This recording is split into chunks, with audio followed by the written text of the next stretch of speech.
De esta noche, a su nombre sea la gloria. Vamos a ir a la Biblia entonces para que continuemos.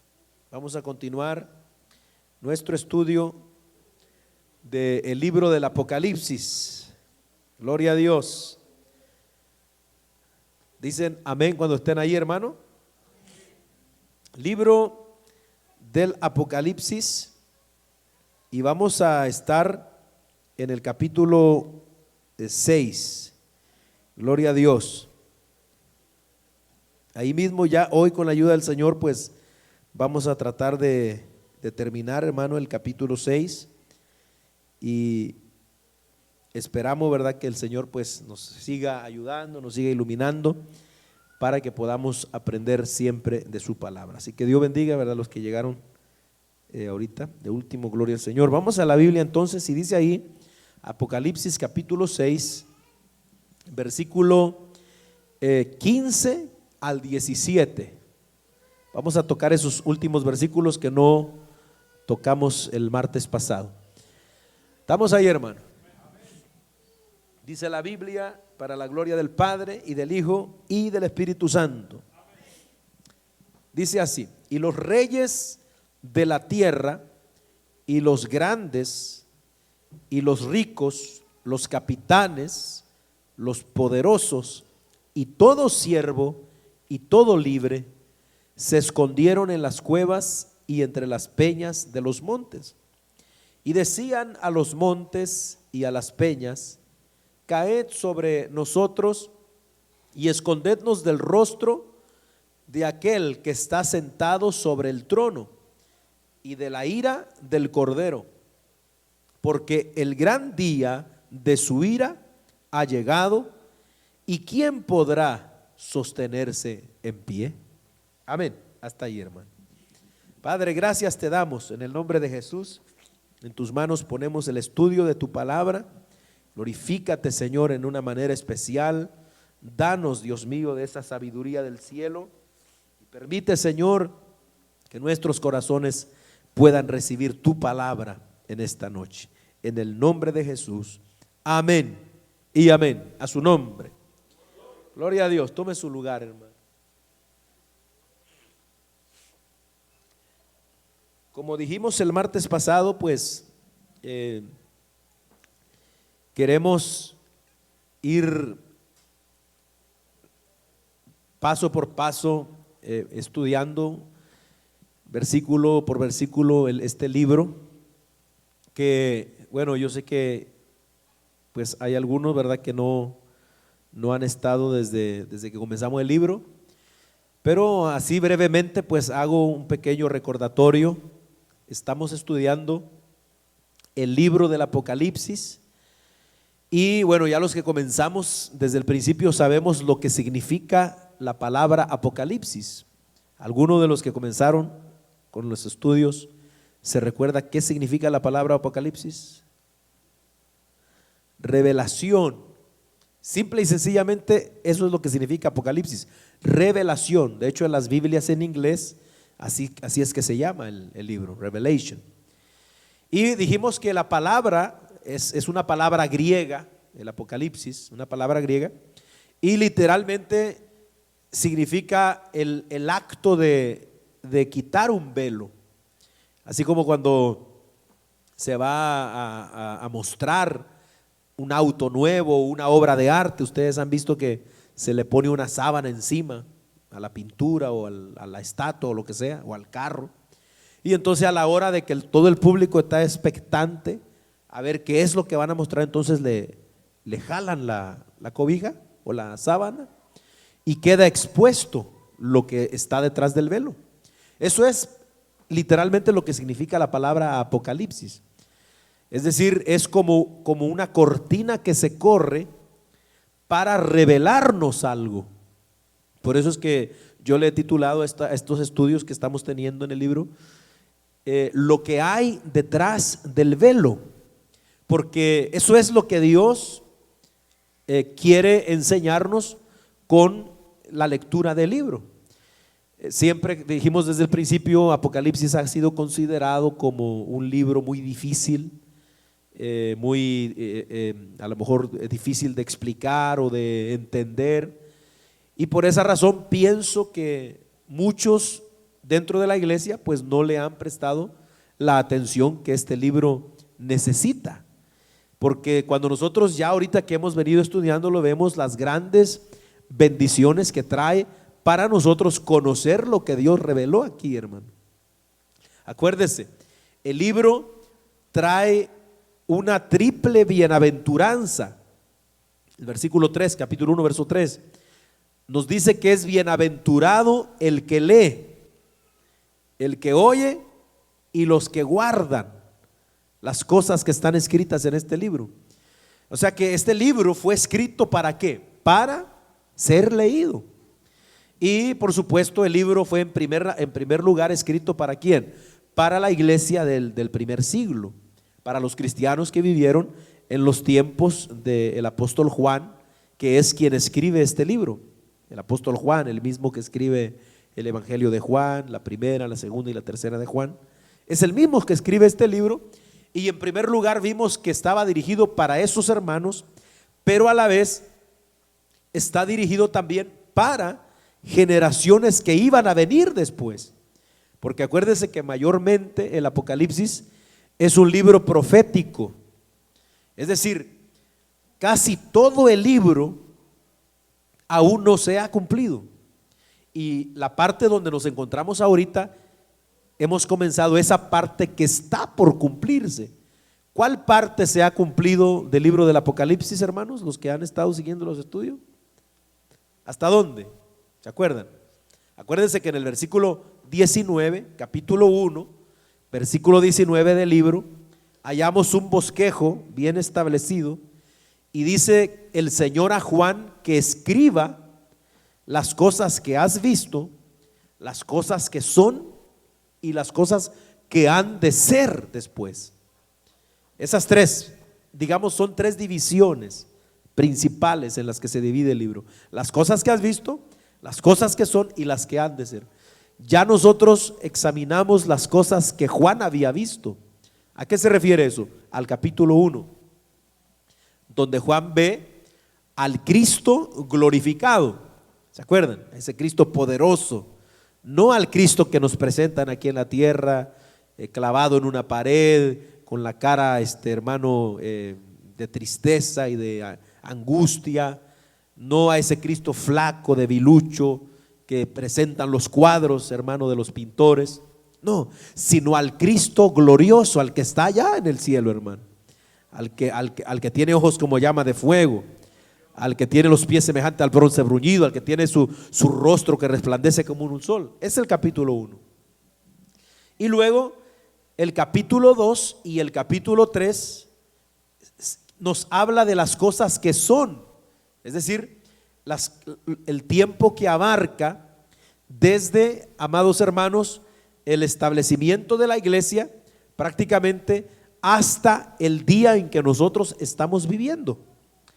Acuérdese, desde el capítulo 2 al capítulo 3 de Apocalipsis, donde se relatan las 7 cartas que Juan escribe a las 7 iglesias que están en Asia. ¿Quién se acuerda de cómo se llaman esas iglesias? Aquí me los voy a agarrar a ver si están aprendiendo ustedes, hermano. ¿Quién se acuerda? ¿Ah?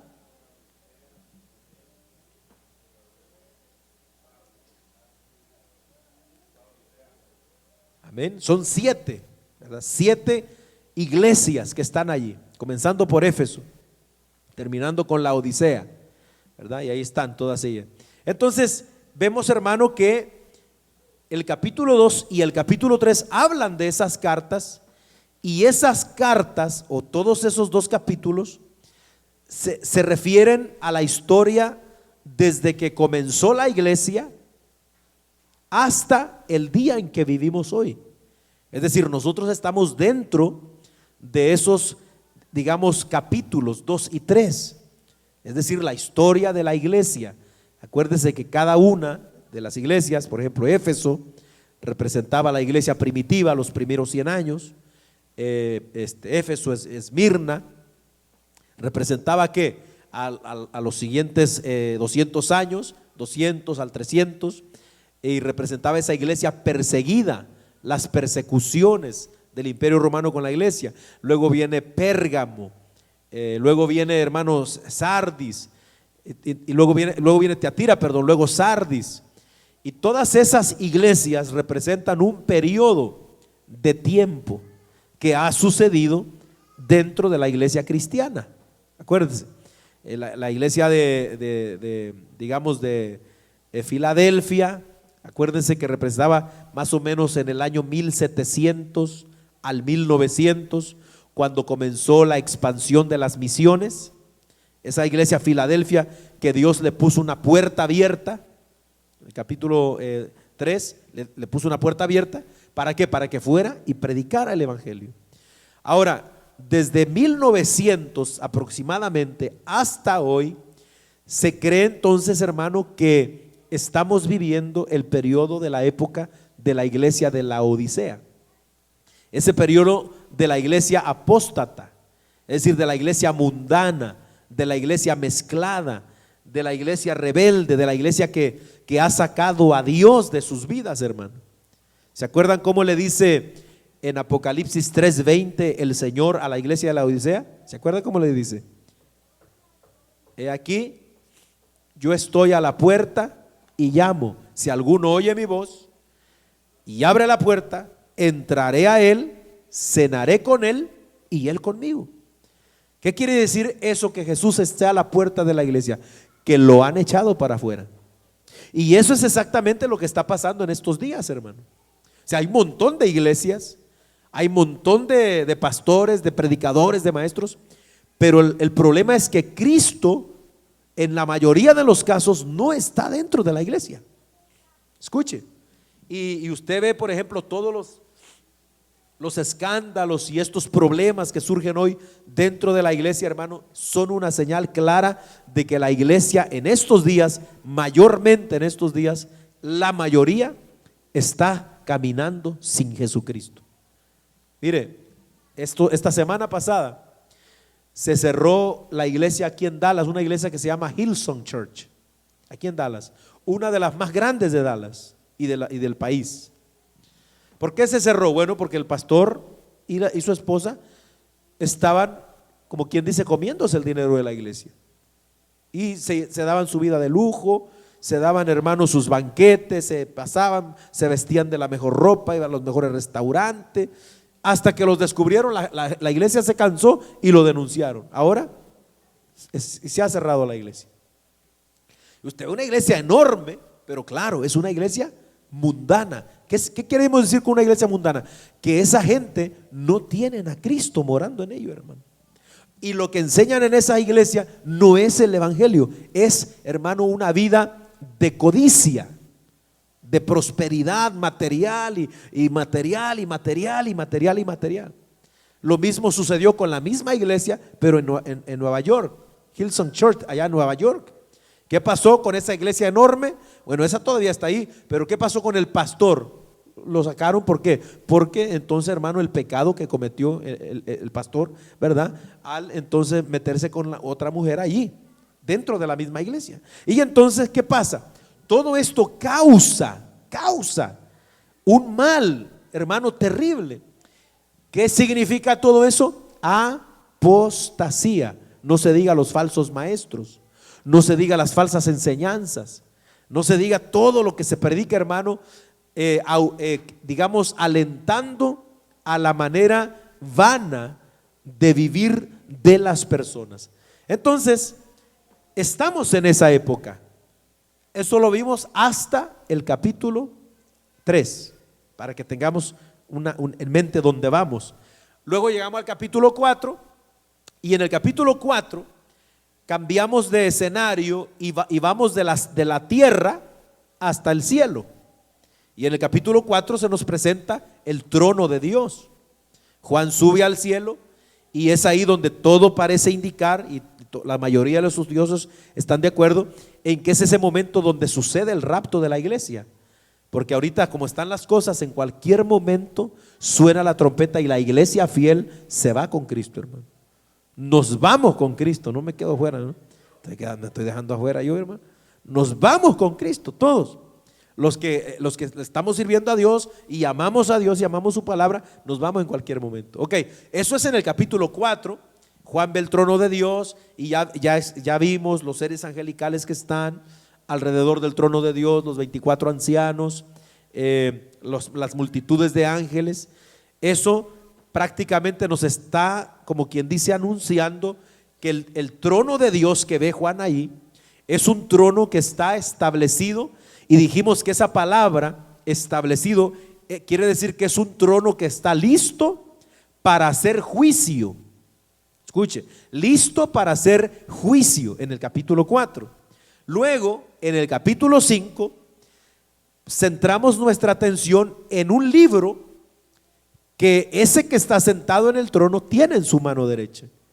¿Quién es el que está sentado en el trono? El Padre. Y tiene un libro en su mano derecha. Ya nosotros estudiamos que ese libro significa prácticamente, hermano, la historia de la humanidad en la mano de Dios. Es decir, Dios tiene el conocimiento absoluto, pleno y total de todo lo que sucede, hermano, en este mundo.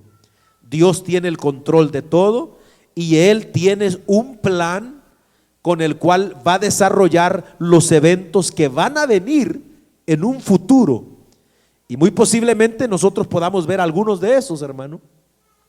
No sabemos, pero lo que estamos viendo a partir del capítulo 6 es ese contenido que tiene el libro.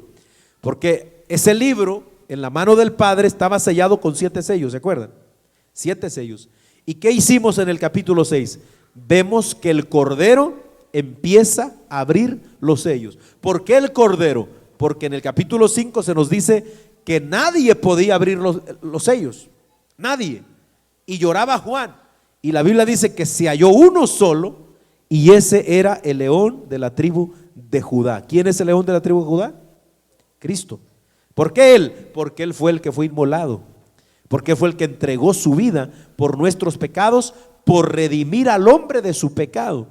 Por eso solo Cristo tiene el poder y la autoridad para romper los sellos y desatar los juicios que contienen esos sellos.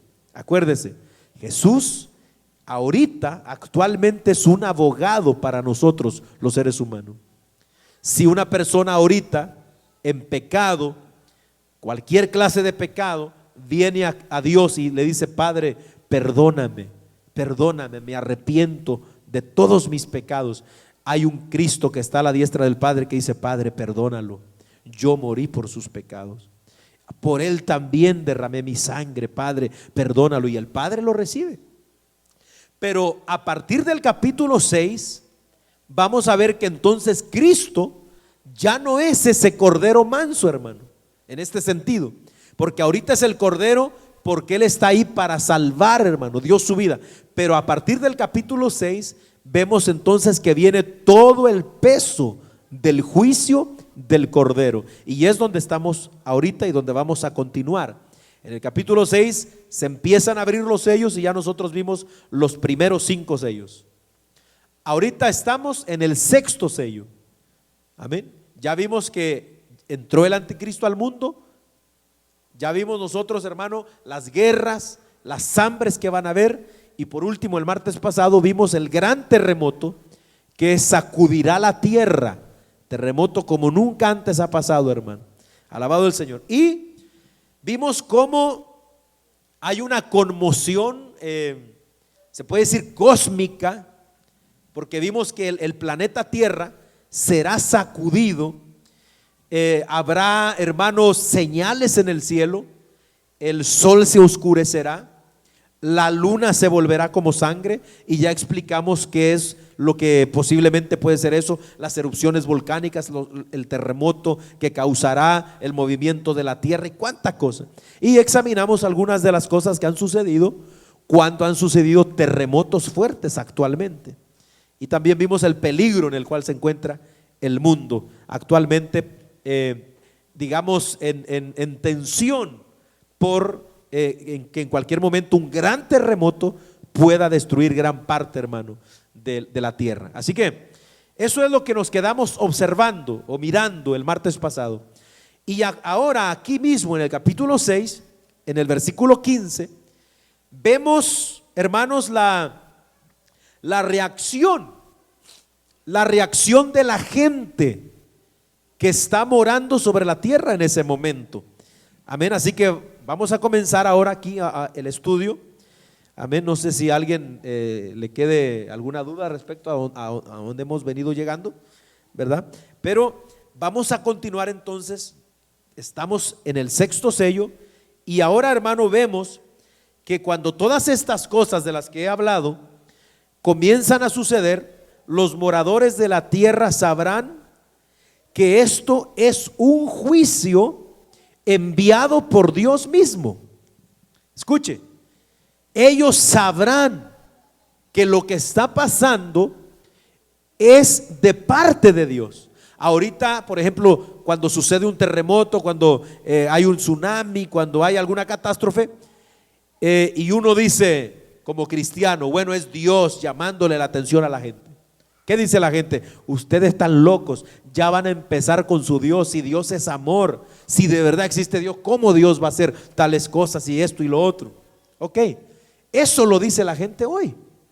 Pero aquí, cuando ya comience la gran tribulación, después de que la iglesia se haya ido y que comience el gobierno del diablo, del anticristo en la tierra, y que empiecen a caer los juicios de Dios, la gente al observar esto se dará cuenta, hermanos, que esto proviene directamente de Dios. Escuche, justamente después de haber dado muerte a millones de personas por haber creído en Cristo, ellos lamentarán haberlo hecho. ¿Se acuerdan que vimos las multitudes de mártires asesinados por los moradores de la tierra? Esa gente que creyó en Jesucristo y que fueron asesinados por el testimonio y por la fe que daban de Jesucristo. Bueno, inmediatamente de eso, la gente se da cuenta, hermano. Cuando viene el terremoto, cuando viene toda esta catástrofe, la luna convertida en sangre, el sol oscurecido y todo eso, ellos entonces se llenan de pavor, hermano. Escuche, lamentarán haber hecho esto porque y viene un terror grande y espantoso que se apoderará de sus corazones. Escuche cómo dice el versículo 15: y los reyes de la tierra y los grandes y los ricos, los capitanes, los poderosos y todo siervo y todo libre se escondieron en las cuevas. Es decir, esta gente se llenará de terror. Un miedo espantoso se apoderará de ellos. ¿Y sabe qué es eso? Es el terror de saber que se están enfrentando al castigo divino. Que se están enfrentando no, hermano, a un hombre, sino al castigo de Dios. Y ellos en ese momento lo sabrán. Por eso dice Hebreos capítulo 10, versículo 31, horrenda cosa, ¿qué? Oiga lo que dice la Biblia, horrenda cosa es caer en manos de un Dios vivo. Y ellos en ese momento, cuando empiecen a ver que esto es algo sobrenatural que está sucediendo en la tierra, sentirán ese pavor. Es decir, de verdad ofendimos a Dios. Y note, hermano, la reacción de ellos. Amén. Y cabe resaltar ahí que el texto de Hebreos 10:31 es claro y dice que es horrendo caer en las manos del Dios vivo. Acuérdese, ¿por qué? Porque el Dios vivo vive y castiga, hermano, el pecado. ¿Por qué cree que todas las religiones que existen en el mundo, que tienen sus dioses, por qué cree usted que viven muchas de esas religiones como se les da la gana? Por ejemplo, la que nosotros conocemos y siempre lo hacemos, y dicho sea de paso para los hermanos que nos ven por la internet y los que están aquí también, ¿verdad? Que son católicos y todo eso. Cuando nosotros hablamos de esto, no hablamos de las personas, sino de la religión, del sistema. Por ejemplo, la religión católica tiene muchos dioses, ¿verdad? Y tiene muchos santos, pero ¿por qué la gente vive como vive? ¿Por qué son borrachos y van a la misa a comerse la hostia el domingo? Y saliendo de la misa se van al baile. ¿Por qué, hermano, siguen diciendo malas palabras? ¿Por qué siguen siendo, hermano, la clase de gentes y no cambian? ¿Por qué? Porque el Dios que ellos tienen es un Dios muerto. Pero el Dios de la Biblia no es un Dios muerto, es un Dios vivo. Y como Él está vivo, está observando y mira. Entonces, vamos a ver, hermano, que aquí en este pasaje, en el verso 15, está absolutamente reflejada toda la población. Toda la población mundial está representada aquí, hermano. Escuche, ¿cómo dice? Dice el verso 15, los reyes de la tierra y los grandes. ¿Quiénes serían esos? Esos serían los gobernantes, los que están al frente de las naciones, los reyes, los grandes. Luego menciona los capitanes. ¿Quiénes son los capitanes? Los grandes líderes militares. Porque usted sabe que lo mayor del mundo es los gobiernos, los líderes de gobierno y los que están al frente de los ejércitos, los poderosos, los capitanes. También menciona a los ricos y a los poderosos. ¿Quiénes son estos? Bueno, estos son la clase influyente del mundo. Porque, mire, somos casi 8,000,000,000 de seres humanos ahorita en el mundo, 8,000,000,000, casi. Pero dentro de todos esos 8,000, solo hay un pequeño grupo de gente que mueve todo el mundo, hermano. Amén. ¿Usted ha escuchado nombres como Bill Gates? ¿Usted ha escuchado nombres como Warren Buffett? Toda esta gente que tiene, hermano, grande poder, estos son gentes muy influyentes, que ellos dicen algo y el mundo se tambalea, hermano. Ellos opinan algo y al mundo les hace caso. Amén. Entonces, estas son los ricos y poderosos. Es decir, esta gente, amén, estará allí también y se darán cuenta de lo que está sucediendo. También menciona a los siervos. ¿Quiénes son los siervos? La gente oprimida. La gente, hermano, que en el día de hoy es oprimida. Toda esta gente, ¿verdad? Que sufre el oprobio de los poderosos, de los ricos, de la pobreza y todo eso. Y por último también menciona a los libres. A los libres. Bendito el Señor para siempre. ¿Y quiénes son los libres? Bueno, vendría siendo, como quien dice, todo el resto de la sociedad, hermano. Entonces, en esta lista pequeña está representada toda la tierra, para que usted note. Amén. Ahora, todos ellos, ¿qué hicieron? Se escondieron en las cuevas y entre las peñas de los montes. ¿Por qué? Por causa del terror. Ahora, estamos comparando la Biblia para que nosotros veamos que aunque esto es algo que va a ocurrir en el futuro, ya Dios de antemano lo ha venido advirtiendo y lo ha venido advirtiendo. Incluso los profetas del Antiguo Testamento como Isaías, que el profeta Isaías vivió como 750 años antes de que Jesús naciera. Imagínense, unos 2750 años de nosotros vivió Isaías. Y en el capítulo 24 de Isaías, versículo 1 al 6, declara lo siguiente. Así que usted lo busca ahí en su Biblia y lo leemos para que usted vea cómo ya desde la antigüedad se venía mirando lo que Dios iba a hacer. Capítulo 24 de Isaías, versículo 1 al 6. Dice así. Lo tenemos ahí, hermano. ¿Trajeron Biblia o no? ¿Sí trajeron Biblia? Dice la Biblia: he aquí que Jehová vacía, oiga, la tierra y la desnuda, y trastorna su faz y hace esparcir a sus moradores. Y sucederá así como el pueblo también al sacerdote, como al siervo así a su amo, como a la criada a su ama, como al que compra al que vende, como al que presta al que toma prestado, como al que da al ogro, así el que lo recibe. La tierra será enteramente vaciada y completamente saqueada, porque Jehová ha pronunciado esta palabra. Se destruyó, cayó la tierra, enfermó, cayó el mundo, enfermaron los altos pueblos de la tierra.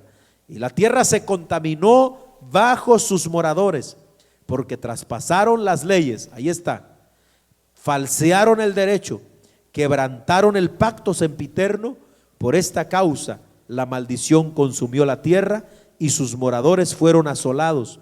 Por esta causa fueron consumidos los habitantes de la tierra y disminuyeron los hombres.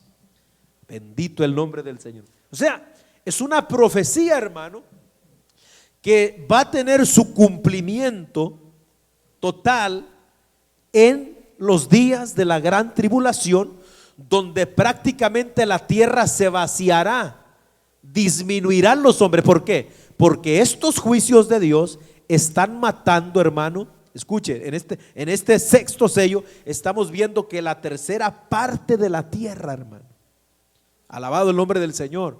Entonces, y ya vimos que si son ahorita 8,000 millones de almas de seres humanos, estos primeros juicios que caerán dando inicio a la tribulación matarán aproximadamente a más de 1,200 millones de personas.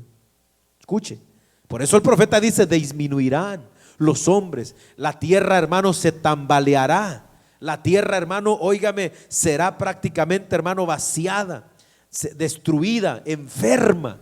¿Cuál es el problema? ¿Dios? ¿Dios es malo? No, los hombres somos los malos. ¿Por qué dice el profeta? Porque falsearon el derecho, se hicieron mentirosos, injustos. En otras palabras, el pecado de los hombres es cruel, hermano, y el problema es que el hombre no se da cuenta sino hasta muy tarde. Por eso es que el libro del Apocalipsis es un libro para leerse hoy, hermanos. No es para tenerle miedo. Por ejemplo, nosotros que somos cristianos, hijos de Dios, tenemos a Cristo ya, no es para que tengamos miedo. Esto es para que a nosotros nos aliente a permanecer firme a Dios, hermano. Porque Dios nos promete que a los hijos de Dios, a los que creemos en su palabra, Él nos va a librar de esto. La iglesia no va a ver esto, hermano. No vamos a estar allí, como lo hemos señalado y como lo vamos a ver más adelante. Ok, entonces seguimos, hermano, en el versículo 16. Dice el verso 16, Apocalipsis 6:16. ¿Qué decía esta gente? Y decían a los montes y a las peñas: caed sobre nosotros y escondednos del rostro de aquel que está sentado sobre el trono y de la ira del Cordero, porque el gran día de su ira ha llegado. ¿Y quién podrá sostenerse en pie? Escuche lo que decían estos moradores de la tierra que están recibiendo los juicios directamente de Dios. Bendito el Señor. Ahora entonces aquí vemos que los impíos y los malos elevan un clamor nuevamente lleno de miedo, espanto, pero tristemente lo dirigen hacia el lugar equivocado. ¿A dónde lo dirigen? A las piedras y a las cuevas, a las montañas. Amén. ¿A dónde dirigen su clamor? ¿A Dios? No, lo dirigen a las piedras, a los montes, hermano. Bendito el Señor. Uno podría imaginarse que viendo todo lo que esa gente está observando ahí, viendo, porque escuche, ellos dicen: escondednos de la ira del que está sentado en el trono. Es como que si por un momento a ellos se les haya abierto el cielo, hermano, y hayan visto el trono de Dios emanando esos juicios, soltando esos juicios, porque a ellos nadie les ha dicho eso. Aleluya. O digamos, a lo mejor los mártires que murieron o que ellos asesinaron les predicaron, pero ellos no lo quisieron oír. Y ahora como que ellos están viendo verdaderamente al que está en el trono enviando esos juicios y quieren esconderse de él. Llenos de espanto y de terror claman de esta manera, pero tristemente, hermano, claman al lugar equivocado. Bendito el nombre del Señor. Mire, uno podría imaginar entonces que al ser espectadores de tan grande juicio divino, los hombres se humillarían y pedirían misericordia a Dios por si quizá hubiera otra oportunidad, pero no lo hacen. No lo hacen. Mire, cuando yo leo estos pasajes, Yo de verdad me quedo sorprendido y pienso, hermano, en lo trágico y en lo cruel que es el pecado en la vida de los hombres. Escuche, porque, oiga, está viendo el castigo divino por su pecado, por la maldad, y en lugar de buscar misericordia, tratan de esconderse de él y de huir de él. Y más adelante vamos a ver que lo maldicen aún. ¿Qué significa esto, mis amados hermanos? Esto nos muestra una cosa trágica.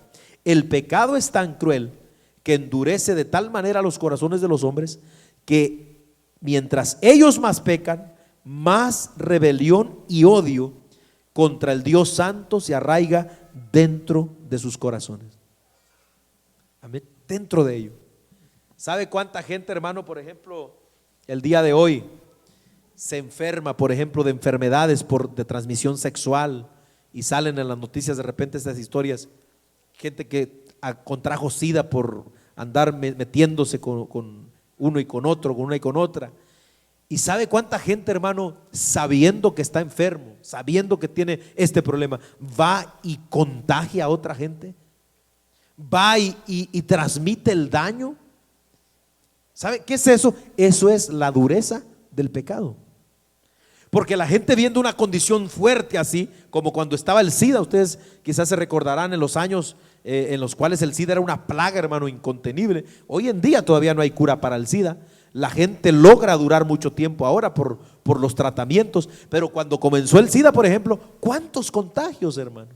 ¿Y cuántas noticias no se oían de que había gente que andaba, hermano, en otras palabras, queriéndose llevar a otros también con ello? ¿Qué es eso? El pecado. En lugar de que la gente se humille, pida perdón, busque a Dios, se enredan más, y mientras más se meten en el pecado, más odio y rencor toman contra Dios, hermano. Entonces esto nos muestra lo trágico. Es una dureza de corazón, hermano. Alabado el Señor. Que la gente, en lugar de buscar a Dios, más odio agarran contra Dios. ¿Cuánta gente, hermano, Dios en su misericordia, porque alguien está orando por ello, no sé, o Dios tratando con esa persona, viene y le mete problemas, hermano, o viene y lo tumba en la cama, y viene o le hace? ¿Cuánta? ¿Sabe que mucha de esta gente, en lugar de entender que es Dios quien le está hablando, amén, empiezan a enojarse y a llenarse de ira y de odio contra Dios? ¿Sabe usted que muchos de los ateos que hay hoy día son ateos no porque fueron ateos toda su vida, sino porque ellos se llenaron de ira contra Dios? Hay ateos que están, hermano, odiando a Dios porque según ellos Dios mató a su hijo, o porque según ellos Dios mató a su mamá. ¿Cómo que mi mamá se murió de cáncer? Entonces, ¿qué Dios es ese? Y se llenan de odio contra Dios, hermano, y se rebelan. Entonces, esto nos muestra, alabado el Señor, lo trágico. Mire, lo vamos a leer más adelante, pero podemos leerlo aún aquí hoy, Apocalipsis 9, 20 y 21. Dele adelantito para que usted vea, hermano, cómo el corazón de los hombres, amén, aún virando más plagas, más problemas, más castigo divino. Dice Apocalipsis 9, 20 y 21, escuchen: y los otros hombres que no fueron muertos con estas plagas, ni aún así se arrepintieron de las obras de sus manos, ni dejaron de adorar a los demonios y a las imágenes de oro, de plata, de bronce, de piedra y de madera, las cuales no pueden ver, ni oír, ni andar. Verso 21. Y no se arrepintieron de sus homicidios, ni de sus hechicerías, ni de su fornicación, ni de sus hurtos. Qué terrible, hermano. Esto es lo trágico, lo cruel del pecado. Oiga, ellos, Juan, que está observando la visión, oye que el mundo gritaba: caed sobre nosotros. ¿Y qué más decían? Escondednos, escondednos. ¿Y sabe qué fue lo que sucedió la primera vez que el pecado entró en el mundo en Génesis capítulo 3? ¿Sabe qué es lo que causa el pecado? Precisamente esto. El pecado causa, hermano, un temor y un miedo y un terror hacia Dios. Mire, por ejemplo, lo primero que el pecado produjo en el hombre fue miedo. después de que Dios le preguntó a Adán en Génesis 3, 9 y 10, Adán, ¿dónde estás? ¿Qué fue lo que respondió Adán? Génesis 3, 9 y 10. Dice, tuve miedo y me escondí. Amén. Tuve miedo y me escondí. ¿Qué fue lo primero que sintió Adán cuando pecó? Miedo y vergüenza. ¿Qué es lo que produce el pecado hasta el día de hoy? Miedo, terror y vergüenza. Amén. Te dirá, bueno, pastor, pero mire, la gente peca como si nada. Sí, pero esto es lo que produce, hermano. Amén. Porque causa vergüenza. Muchas veces el que está enredado en el pecado, hermano, llega un momento en el que la conciencia se le vuelve inquebrantable. Pero causa vergüenza para él, para su familia, para la sociedad, para todo lugar donde él se mueve, hermano. Entonces, ellos, esta gente que estamos viendo, saben muy bien que el castigo que están recibiendo proviene de Dios directamente. Por eso dicen escondernos de la ira del que está sentado en el trono y de la ira del Cordero. Alabado el nombre del Señor. Es entonces como si ellos pudieran mirar el cielo y ver el trono de Dios emanando su ira santa sobre el pecado de ellos. ¿Sabe por qué? Porque Primera de Pedro, capítulo 3, versículo 12, nos dice algo muy importante respecto a esto. Escuche, dice Primera de Pedro 3:12, que los ojos del Señor están sobre los justos y sus oídos atentos a sus oraciones. ¿De quién? De los justos. Pero note, pero el rostro del Señor está contra aquellos que hacen el mal.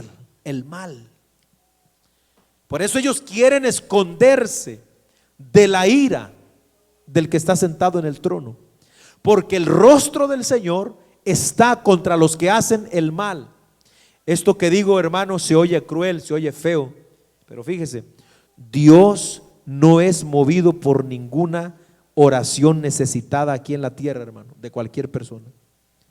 Solo a sus hijos, hermano. Dice la Biblia que Dios oye. Es decir, ¿cuánta gente hay que cuando llega una tragedia, una calamidad, como por ejemplo estas matanzas que hay en las discotecas, en los lugares, o no sé, alguna tragedia, cuánta gente no grita y clama a Dios? Por ejemplo, hoy me estaba recordando de un bar gay en la Florida, creo que fue donde mataron no sé a cuántos gays que andaban ahí, hermano, en un club y esto y el otro. ¿Sabe cuántos de ellos clamaban a Dios? Amén. ¿Sabe cuánta gente, hermano, clama a Dios cuando llegan estas situaciones? Hermano, si hay algo que mueve a Dios a misericordia, es un corazón arrepentido, no una oración de estas que claman cuando están necesitados, pero cuando no hay necesidad se olvidan, hermano. ¿Están ahí? Por eso yo soy de los que creo, hermano. Mire, una persona, la Biblia dice que habrá postreros que serán primeros y primeros que serán postreros. Es decir, yo creo que una persona puede salvarse al último. Amén. Pero también creo, hermano, y me pongo a pensar que Dios sabe a quién va a darle esa oportunidad. ¿Por qué? Porque hay gentes, hermano, que son tan duros que dicen, hasta que me esté muriendo voy a aceptar a Jesucristo. O ya cuando ya yo vea que me voy a morir, ahí es que voy a reconciliarme, ahí es que voy a aceptar. Y mientras le da rienda suelta al pecado, sabiendo la palabra de Dios, conociendo el evangelio, invitándole a sus familiares, diciéndole aquí, y ellos queriendo vivir, porque cuando antes de que se mueran, ellos se van a arrepentir. La Biblia dice que Dios no puede ser burlado, hermano. Amén. Dios no puede ser burlado. Así que si hoy se predica el evangelio, hay que creer hoy, hermano, para escapar de estos juicios. A su nombre gloria. Y note, hermano, entonces nosotros podemos imaginar lo terrorífico que será para esta gente, que toda su vida fueron indiferentes, burladores y despreciaron el mensaje bíblico acerca de los juicios de un Dios santo. Ahora lo que nunca creyeron ver está delante de sus ojos. La ira de Dios ha llegado. Toda esta gente que estamos viendo aquí no se van a salvar, hermano. No se van a salvar. Estos van a perderse por la eternidad. Porque aquí estamos ya dentro del derramamiento de los juicios de Dios.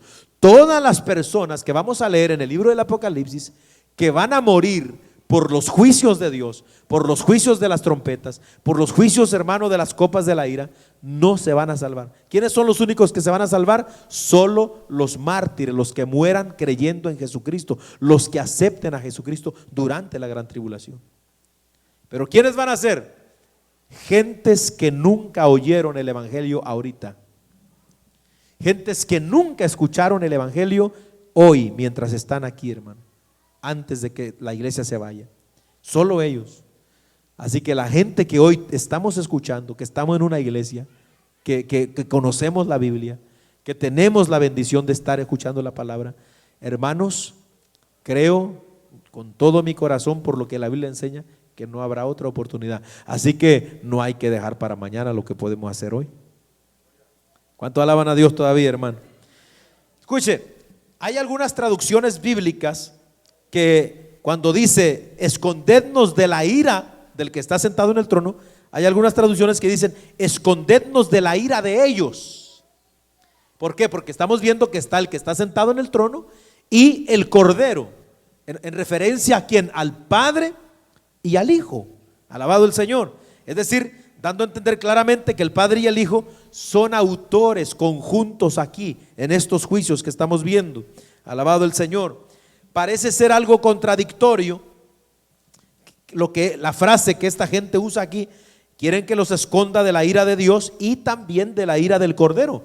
¿Por qué poco contradictoria pareciera ser? Porque el Cordero es un animalito que simboliza mansedumbre, ternura. Pero aquí dice que el Cordero tiene ira. ¿Se da cuenta? O sea, la ira del Cordero. Pero el Cordero es un animalito manso, humilde. Como dice Isaías 53, como cordero fue llevado al matadero y como oveja delante de sus trasquiladores, enmudeció, no abrió su boca. Pero aquí vemos la ira del Cordero, amados hermanos. ¿Qué significa eso? Bueno, no se nos debe olvidar lo que dice el Salmo capítulo 2 versículo 12. La Biblia también nos dice ahí en el Salmo 2 versículo 12, escuche cómo dice: honrad al Hijo para que no se enoje y perezcáis en el camino, pues se inflama de pronto su ira. Bienaventurados todos los que en él confían. Escucha lo que dice: honrad al Hijo de Dios, porque su ira se inflama también. Amén. No sea que perezcamos o que perezcas en el camino. Y luego añade, amén, son bienaventurados todos los que confían en él. Le damos gloria y honra a Dios, hermano, porque el Señor nos libra de la ira que viene. La ira de Dios llegará a esta tierra, hermano. Los juicios de Dios serán derramados, óigame, de una manera totalmente devastadora.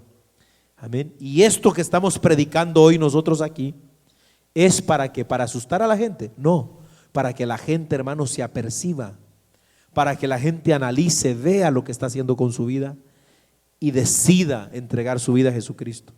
Alabado el nombre del Señor para siempre. Mire, qué triste y lamentable es, hermano, que estas personas aferradas y desesperadas por esconderse de los juicios de Dios, bien pudieron evitarlo, bien pudieron evitar esta terrible situación si tan solo se hubieran escondido en Cristo cuando Él les llamaba. ¿Sabe que Colosenses 3:3 dice que uno se puede esconder en Jesús, hermano? Solo los que están escondidos en Cristo van a ser, hermano, escondidos de la ira que viene sobre el mundo entero. Si alguien está en la religión, está perdido. Si alguien es evangélico, pero está viviendo una vida hipócrita, falsa, de templo nada más, pero afuera vive como se le da su regalada gana, está perdido, hermano. Esto es un aliento para nosotros también en la iglesia, para que seamos fieles a Dios, hermano. Hay mucha hipocresía hoy en las iglesias, amados hermanos. Y usted y yo tenemos que asegurarnos de que nosotros no vamos a vivir así. Lo que somos aquí, vamos a hacerlo allá también. A su no dijeron nada ustedes ahora, hermano. Ok, terminamos con esto. ¿Qué dice al versículo 17? Dice, porque el gran día de su ira ha llegado. Ellos saben que es el día de la ira de Dios. Y luego pregunta, ¿y quién podrá sostenerse en pie? Escucha, entonces uno se imagina a esa gente, los más grandes, poderosos, los altivos, orgullosos, los más soberbios y déspotas de los hombres, no podrán mantener su compostura en aquel día. Dice el profeta Nahum capítulo 1, versículos 5 y 6.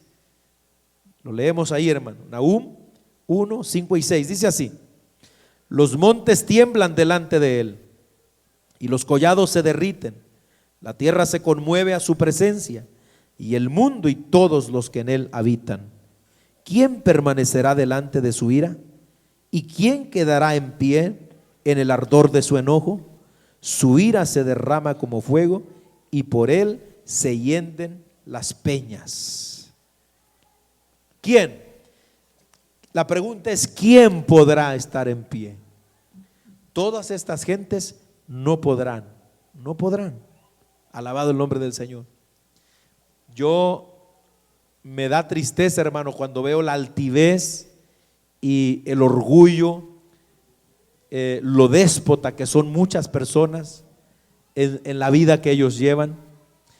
Y me imagino yo que ellos piensan que nunca se van a morir, o que nunca estarán delante de Dios, hermano. Pero ¿sabe? Aquí esta pregunta tiene que poner a temblar a cualquiera que no tenga a Jesucristo en su corazón. ¿Quién? Si los montes tiemblan, si se derriten los montes delante de su presencia, amén. Si los montes, hermano, saltan como becerros en la manada a la presencia de Jehová, ¿cuánto más el hombre que no es más que un pedazo, hermano, de polvo, unos cuantos kilos de barro y unos 2-3 galones de agua? ¿Usted ha visto un muerto, hermano? Mire, un día tuve la oportunidad de mirar no era una autopsia, creo que se llama necropsia, donde agarran un cadáver. Era un cadáver de un jovencito, como unos 20 años. Y están propósitos educativos, pero yo me puse a mirar el video, hermano, y me quedé de verdad, o sea, mi mente daba vuelta y daba vuelta, porque, o sea, los médicos están haciendo el trabajo, ¿verdad? Después de que lo mataron, para ver cómo mataron, lo habían matado de varios balazos, uno le había atravesado el corazón, lo abrieron desde aquí hasta acá, le abrieron, le empezaron a observar el corazón, le metieron los dedos por donde pasó la bala pasó aquí, salió por acá, y empezaban ellos a explicar todo con detalle. Sacaron los riñones, le daban vuelta, abrieron la vejiga, sacaron orina, hermano, le hacían para acá, rompieron el tórax, le quitaron los huesos, se quitaron el corazón, checaron todo, hermano. Después van a la cabeza y le rajan de aquí a acá con un cuchillo, hermano, que no solo lo pasaron así, el cuero se abrió y lo abren y le tiran el cuero de la cabello para la cara, y agarran una cegueta y aquí en el cráneo, agarran el cerebro, lo sacan, lo cortan, lo ponen a un lado y con un cuchillo como que fuera mantequilla, solo para checar que el cerebro está bien de adentro. Y yo me puse a pensar, Dios mío, ese que está ahí es un ser humano. Es un ser humano. Hasta hace unas cuantas horas estaba vivo. Un joven, parecía que era como un pandillero. Un joven. ¿Cómo andaría? Yo me puse a pensar, ¿cómo andaría ese muchacho? ¿Dónde lo matarían? ¿En un baile? ¿Bebiendo cerveza? ¿Dónde lo matarían? ¿Qué andaría haciendo, hermano? Y ahora está ahí en una morgue, abierto, hermano, roto, todo. Le sacaron toda la sangre. Y todo eso me daba vuelta. ¿Qué es el hombre, hermano? El hombre no es nada, pero el pecado lo hace creerse invencible. Pero un día se va a tener que enfrentar con Dios. Y ahí va a llorar, hermano. Ahí va a llorar. Así que ¿quién podrá sostenerse en pie? Mire, en vista de que nadie podrá sostenerse en pie en la manifestación del gran día de la ira de Dios, lo único que le queda al hombre es asegurarse de que no tenga que enfrentarla. La única manera de lograr esto es creer en el Hijo de Dios. La Biblia dice en Juan 3:36, el que cree en el Hijo tiene vida eterna, pero el que rehúsa creer en el Hijo no verá la vida, sino que la ira de Dios está sobre él. Ya desde ahorita, el que rechaza a Jesucristo, está la ira de Dios sobre él. Ya, en este momento, aún aquellos que ahora le conocemos, recibimos la advertencia de parte del Señor a permanecer alerta para que cuando todo termine, escuche lo que dice, poder estar en pie delante de él. Terminamos con esto, hermano.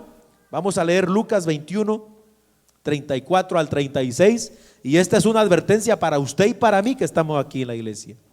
Así que todos leámoslo. Lucas 21, 34 al 36. Dice la Biblia, estamos ahí. Lucas 21, versos 34 al 36.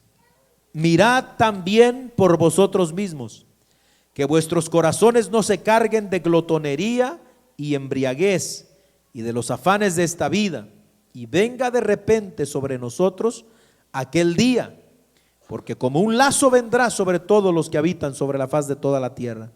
Velad pues en todo tiempo, orando que seáis tenidos por dignos de escapar de todas estas cosas que vendrán y de estar en pie delante del Hijo del Hombre. Amén. Hasta ahí vamos a dejarle en esta noche, hermanos. Estos versículos nos hablan de la manifestación de la ira de Dios y del Cordero. Solo los que estén en Cristo podrán estar de pie, hermano. Gloria a Dios, aleluya. Vamos entonces a darle gracias a Dios. Pongámonos sobre nuestros pies y démosle gracias al Señor. Gloria a Dios para siempre. Y también vamos a orar por la ofrenda. Gloria a Dios. Padre, te damos muchas gracias en el nombre de Jesús